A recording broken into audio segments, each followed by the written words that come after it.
ખાસ કરીને ગુજરાતમાં ચૂંટણીઓ જાહેર થઈ ગઈ છે, નગરપાલિકા મહાનગરપાલિકાની જે ચૂંટણીઓ છે અને એમાં પણ જે મતદારો છે, જે શહેરીજનો છે, ખાસ કરીને નડિયાદ શહેરમાં આજે ગુજરાત પ્રદેશ કોંગ્રેસ સમિતિ દ્વારા મેનિફેસ્ટો લોન્ચ કરવા માટે આવ્યા છીએ. અમે આ મેનિફેસ્ટો એક વચન તરીકે નહીં પણ કમિટમેન્ટ તરીકે, કોંગ્રેસનું કમિટમેન્ટ જે નડિયાદની જનતા માટે બંધ એસી ઓફિસમાં બેસીને ભારતીય જનતા પાર્ટીના સત્તાધીશો દ્વારા જે બનાવવામાં આવતા મેનિફેસ્ટો, જે ખોટા મેનિફેસ્ટો, ખોટા વાયદા, માત્ર ને માત્રમાં સત્તામાં આવ્યા બાદ જે ભારતીય જનતા પાર્ટીનું ભ્રષ્ટાચારનું મોડેલ છે, એ ભ્રષ્ટાચારનું મોડેલ નહીં પણ ડોર ટુ ડોર કેમ્પેનિંગ કરીને કોંગ્રેસ જનતાના દ્વારે અને જનમન જેવા જાહેર કાર્યક્રમો થકી કોંગ્રેસ પાર્ટીના સંગઠન દ્વારા, નેતૃત્વ દ્વારા જે સ્થાનિક મતદારો છે એમની શું જરૂરિયાતો છે, શું પ્રાથમિક સુવિધાઓની જરૂરિયાત છે, એ સુવિધાઓને જાણીને એમના ફોર્મ ભરાઈને એક ડ્રાફ્ટિંગ તૈયાર કરવામાં આવ્યું હતું. એ ડ્રાફ્ટિંગ પ્રદેશ સમિતિમાં નડિયાદ શહેર સમિતિ દ્વારા જમા કરવામાં આવેલ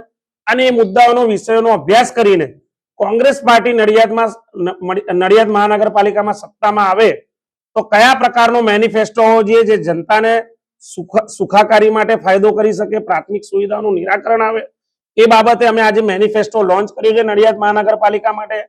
જેમાં મહિલાઓના જે પિંક ટોયલેટ થી માંડીને જે અહીંયા દીકરીઓ ભણવા આવે છે તેમને એસી હોસ્ટેલની સુવિધા મળે. નડિયાદ શહેર જેમાં ગુનાખોરી વધી છે, લો એન્ડ ઓર્ડર ખાડે ગયું છે, ત્યારે નડિયાદના નાગરિકોને, મતદારોને એ ગુનાખોરીથી બચાવવા માટે સીસીટીવી કેમેરા, આ શહેરનું ડિજિટલાઇઝેશન થાય. અહીંયા જે જન્મ મરણના દાખલા જેવા જે ટેક્સ બિલ છે, અન્ય જે આવકના પુરાવા જેવા ડોક્યુમેન્ટ છે, એમાં કોઈ વિદ્યાર્થીને, કોઈ વાલીને પરેશાની ના થાય એ માટે સંપૂર્ણ ડિજિટલાઇઝેશન થાય મહાનગરપાલિકાનું. એ માટે એક વિશેષ બજેટ ફાળવવામાં આવે.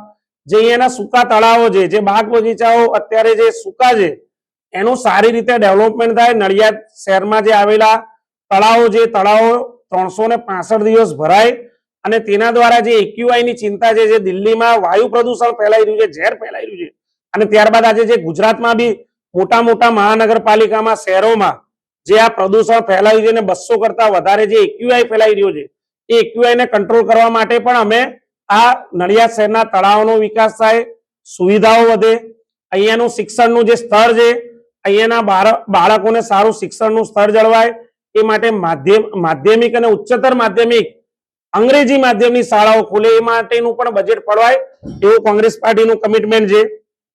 આરોગ્યની બાબતે આપને માહિતી આપીએ તો 24 કલાક ઇમરજન્સી સુવિધાઓ મળી રહે.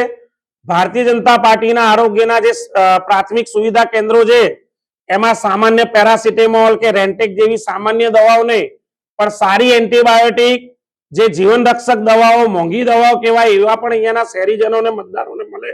એ માટેના એવા 24 કલાક સુવિધા કેન્દ્રો ખુલે, આરોગ્ય કેન્દ્રો ખુલે, એ માટેનું પણ અમે વિશેષ બજેટ ફાળવીશું. પાણીની જે મેઇન સમસ્યા છે નડિયાદ શહેરમાં, 24 કલાક ચોખ્ખું પાણી મળે.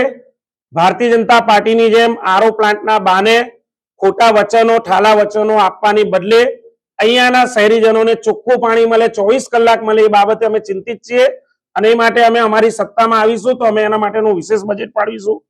અહીંયાના સારા આરસીસી વાળા રોડ રસ્તા બને, જનતાને ચાલવા માટે સારી ફૂટપાવડી મળે, જે લારી ગલ્લાના દબાણો છે, દબાણથી શહેરીજનો પરેશાન ના થાય, એટલે એવા દબાણોને અમે, એવા જે સ્થાનિક રેકડીવાળા છે એને અમે જે વર્ષોથી લગાવનાર આવા રેકડીવાળા છે એનો અભ્યાસ કરીને, એનો સર્વે કરાવીને એ લોકોને જે કોમન પ્લોટ હે કોર્પોરેશનના, મહાનગરપાલિકાના, એમાં એક નિશ્ચિત જગ્યા એવા લોકેટ કરેલા જે બજારો છે ત્યાં આગળ અમે એમને ટોકન પદ્ધતિથી ત્યાં આગળ અમે એમને ધંધો રોજગાર કરવા માટેની સુવિધા આપીશું, જેથી ટ્રાફિકનું પણ ભારણ હળવું થાય, શહેરીજનોને પણ નડતરરૂપ ના થાય અને એમનો ધંધો રોજગાર પણ ચાલે.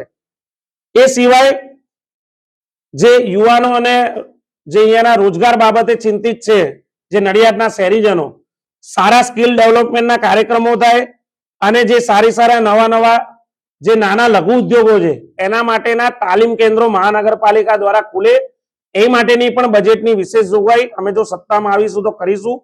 આપ સૌ અહીંયા પધાર્યા, પ્રેસ, પ્રિન્ટ, ઇલેક્ટ્રિક મીડિયાના મિત્રો, આપ સૌનો હું આવકારું છું નડિયાદ શહેર સમિતિ દ્વારા.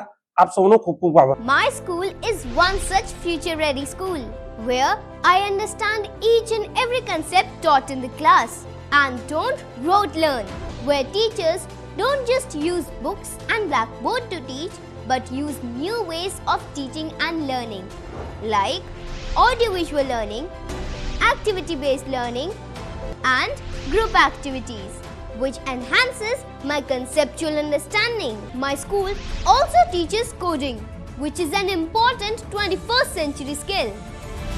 Not just that, I get an opportunity to showcase my skill on a national platform. And with all this, I acquire important skills that make me future ready and confident. Would you also like to know where is my future ready school? Visit now and see for yourself.